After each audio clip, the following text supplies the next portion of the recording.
મિત્રો, સ્વાગત છે આપણું ઠાકર ડેરી ફાર્મિંગ ચેનલ પર।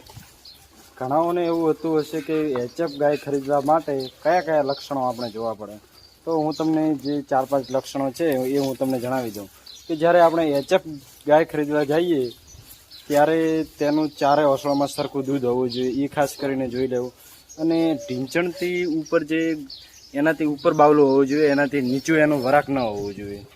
અને જે ઉપરથી જેની સપાટી છે ને, જે કરોડરજ્જુ કહેવાય, એ એકદમ સરખી હોવી જોઈએ। અને જે બાવલાનો ભાગ છે એ તમને કીધું એમ ઢીંચણથી ગોડાના ઉપરલા ભાગમાં હોવો જોઈએ, જેથી કરીને તે બાવલો તૂટેલો ન કહેવાય। અને જે ગળાના ભાગેથી તે લાંબી હોવી જોઈએ, જેની ડોક કહેવામાં આવે ને, એ લાંબી હોય તો તે જેમ બને તેમ વધારે નસલવાળી ગાય કહેવામાં આવે છે। અને મૂડાનો ભાગ એકદમ ટૂંકો અને એના કાન પણ એકદમ નાના હોવા જોઈએ, તો એ રૂપ માટે અને નસલ સારી કહેવાય ને એ દૂધ પણ વધુ આપી શકે છે। આ ગાય દોયા પછીનો વિડીયો છે।